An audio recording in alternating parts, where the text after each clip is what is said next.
15 अगस्त 1947 इसी दिन भारत के आखिरी वॉइसरॉय लुईस माउंटबेटन की रिटर्न फ्लाइट थी और इसी दिन ब्रिटिश पार्लियामेंट का इंडियन इंडिपेंडेंस एक्ट लागू होना था। इस इंडियन इंडिपेंडेंस एक्ट के तहत भारत और पाकिस्तान को दो डोमिनियंस के रूप में स्टैब्लिश किया गया, यानी देश का बंटवारा किया गया और ब्रिटिशर्स के हाथ से सत्ता निकलकर भारतीयों के पास आ चुकी थी, जिसे आप आसान भाषा में आज़ादी मिलना कहते हैं। लेकिन ये आज़ादी बड़ी महंगी पड़ी। 22 लाख से भी ज़्यादा लोगों की लाश पर भारत और पाकिस्तान का बंटवारा किया गया और इस आज़ाद भारत के यानी डोमिनियन ऑफ इंडिया के पहले प्रधानमंत्री बने पंडित जवाहरलाल नेहरू। दरअसल पंडित नेहरू मानते थे कि लैंग्वेज लोगों को जोड़ने का काम करती है। इस वजह से वो एक लैंग्वेज फॉर्मूले को आगे लेकर चलना चाहते थे, यानी वन लैंग्वेज वन नेशन और वन आइडेंटिटी के रूप में चलना चाहते थे, जो हिंदी के रास्ते होकर गुजरती थी। और इसी हिंदी नेशनल लैंग्वेज फॉर्मूले को लेकर आज के तमिलनाडु, केरल और आंध्र प्रदेश के कुछ इलाकों में प्रदर्शन शुरू हो गए और इसी प्रदर्शन ने आगे चलकर इस हिंदी नेशनलिज्म की या हिंदी नेशनल लैंग्वेज फॉर्मूले की धज्जियां उड़ा दी और ऐसा कन्फ्रंटेशन शुरू हुआ जो आज तक इस देश में चल रहा है। कहानी में आगे बढ़ने से पहले हम थोड़ा हिंदी के बारे में जान लेते हैं। हिंदी बेसिकली 3500 वर्ष पूर्व इंडो आर्यन डायलेक्ट से निकली, जिसे आप वैदिक संस्कृत भी कहते हैं। उसके 1500 साल बाद यानी आज से करीब 1500 साल पहले एक और भाषा आई जिसको कहा गया प्रकृत। यह प्रकृत जैन्स के टेक्स्ट में अर्धमगधी के रूप में इस्तेमाल की जाने लगी, जो कि शौरसेनी अपभ्रंश से निकली हुई थी और यही शौरसेनी अपभ्रंश आगे चलकर हिंदी, राजस्थानी और गुजराती को डेवलप करती है। इसके बाद 16वीं शताब्दी में कई और भाषाएं आई, जैसे हिंदुस्तानी, खड़ी बोली। और इसी हिंदुस्तानी भाषा में जब अरबी और उर्दू के वर्ड्स आने लगे तो हिंदी को एक अलग डायलेक्ट के रूप में डेवलप किया जाने लगा और जो मॉडर्न स्टैंडर्ड हिंदी बनकर निकली उसे देवनागरी की हिंदी कहा गया। 1947 के बाद जो भारत सरकार जिस हिंदी नेशनल लैंग्वेज फार्मूले की बात कर रही थी वो यही देवनागरी लिपि की हिंदी है। कैबिनेट मिशन प्लान 1946 के तहत देश में संविधान सभा का गठन किया गया। भारत पाकिस्तान के बंटवारे के पहले इसमें 389 मेंबर्स हुआ करते थे, जो British Indian provinces, princely states और ब्रिटिश कमिश्नर्स के भी पार्ट थे।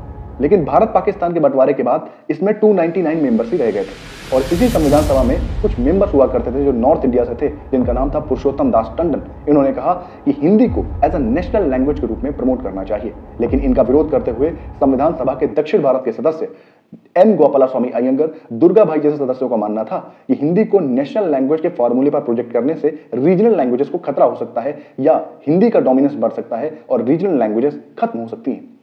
इस हिंदी और नॉन हिंदी के डिबेट को लेकर एक समिति बनाई गई जिसका नाम रखा गया मुंशी अयंगर कमेटी, यानी डॉक्टर के.एम. मुंशी और एन गोपालास्वामी अयंगर ये दोनों ड्राफ्टिंग कमेटी के सदस्य भी हुआ करते थे। वही ड्राफ्टिंग कमेटी जो संविधान के मसौदे को तैयार कर रही थी, जिसके अध्यक्ष हुआ करते थे डॉक्टर B.R. अम्बेडकर। इस मुंशी अयंगर फॉर्मूले ने 14 सितंबर 1949 को अपनी रिपोर्ट सबमिट की। इस रिपोर्ट में इंग्लिश को as a associated affiliated language के लिए 15 सालों के लिए लागू करने की बात की गई और बाद की स्थिति को एनालिसिस करके उसी हिसाब से लागू करने की बात कही गई। इसी 14 सितंबर के दिन देश में हिंदी दिवस मनाया जाता है और कॉन्स्टिट्यूशन में आर्टिकल 343 से लेकर 351 तक पार्ट 17 जोड़ा गया और इंग्लिश को एसोसिएटेड एफिलिएटेड लैंग्वेज के रूप में इस्तेमाल किए जाने की बात कही गई। इसके बाद साउथ इंडिया से प्रोटेस्ट शुरू हो जाते हैं और कहा जाता है कि इनडायरेक्टली हिंदी को ही डोमिनेट करवाया जा रहा है या हिंदी को इंपोज करने की बात कही जा रही है। लेकिन ये पहली बार नहीं था कि हिंदी के अपोजिशन में आवाजें उठ रही थी। ईयर 1937 में मद्रास में कांग्रेस की गवर्नमेंट चला रहे सी राजगोपालाचारी ने एक गवर्नर ऑर्डर जारी किया जिसमें सेकेंडरी स्कूल्स में हिंदुस्तानी भाषा को कंपलसरी कर दिया गया। इस हिंदुस्तानी भाषा के खिलाफ जगह जगह प्रोटेस्ट होने लगे और बाद में 1940 में कांग्रेस गवर्नमेंट को रिजाइन करना पड़ता है और गवर्नर का ये हिंदुस्तानी कंपलसरी ऑर्डर वापस लिया जाता है। इसके बाद कुछ साउथ इंडिया के लीडर देश के प्रधानमंत्री पंडित जवाहरलाल नेहरू से मुलाकात करते हैं और कहते हैं कि इस भाषा विवाद पर केंद्र सरकार को कुछ करना चाहिए। लेकिन 1951 में ही देश के पहले लोकसभा चुनाव प्रस्तावित थे तो पंडित नेहरू ने इन्हें आश्वासन दिया कि इलेक्शन के बाद इस भाषा विवाद के मुद्दे को देखा जाएगा। लेकिन कहीं ना कहीं पंडित नेहरू भी ये जानते थे और वो पहले भी क्लियर कर चुके थे कि भाषा के आधार पर राज्य नहीं बनाए जा सकते। इससे पहले पित्ताबी सीतारामैया, सरदार वल्लभ भाई पटेल और जवाहरलाल नेहरू जिस समिति के सदस्य हुआ करते थे जिसे कहते थे JVP कमेटी, इस कमेटी ने पहले ही कह दिया था कि भाषा के आधार पर राज्य का गठन नहीं किया जा सकता।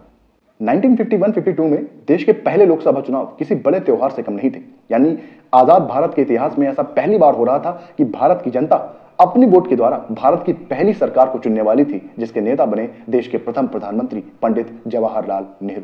लेकिन इस पहले लोकसभा चुनाव के बाद देश की पहली सरकार बन गई और पंडित जवाहरलाल नेहरू ने देश के पहले प्रधानमंत्री के रूप में शपथ ली।